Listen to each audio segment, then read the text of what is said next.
Hi, welcome back to the Fox25 News. I'm Rosati. We're following a story about Decision Day in Washington. The Supreme Court is expected to hand down their ruling today on the fate of President Obama's Health Care Reform Act. The big question, what parts, if not all, could be unconstitutional? The Supreme Court will be ruling if Affordable Care Act's individual mandate is unconstitutional. The mandate requires everybody to have health care insurance and is based on the mandatory health care reform Mitt Romney signed into Massachusetts law in 2006. Just like in Massachusetts, people without insurance could face a penalty. The court could rule that is unconstitutional. A new poll out by Fox News shows 49% of Americans oppose so-called Obamacare, while 39% support the reforms. If approved, it would be a large overhaul of our health care system in 50 years.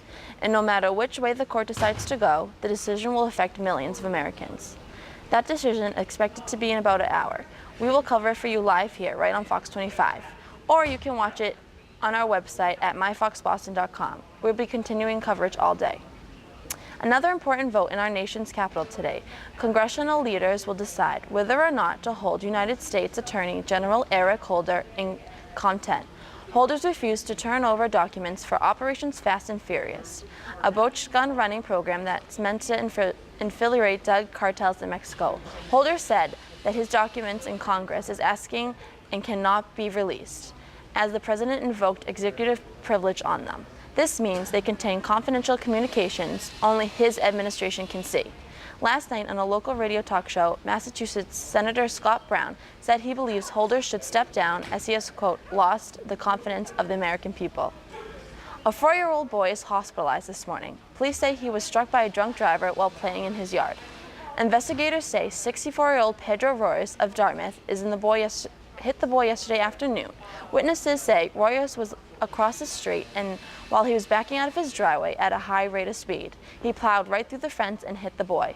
Police say Royce appeared to be intoxicated. He's expected to be in court later today on numerous of charges. The little boy was taken to the hospital and is listed in good condition. A Mass State trooper stopped by fellow officers for allegedly driving the wrong way in Memorial Drive. Now that trooper is out of the job. Trooper Adam Pecos has been fired. It all stems from an incident back in April where Pecos was seen crossing several lanes of traffic. Pecos was off duty at the time and in his own vehicle. He was sworn in as a trooper back in March. He is also the son of Foxborough town manager. Fox Undercover first broke the story for you. Now state police have fired a trooper from his involvement with several spas that were allegedly fronts of a prostitution ring. Former trooper David Limmer was terminated on Tuesday. Fox Undercover first reported he was being investigated for allegedly trying to cover up illegal activity at those spas. Lemmer told us he received legal services at the spas. He and his union decided not to comment. You can see Mike Burdett's entire investigation right here at Fox25, myfoxboston.com. Some of the criminal hazing charges against 7 Boston University students have been dropped.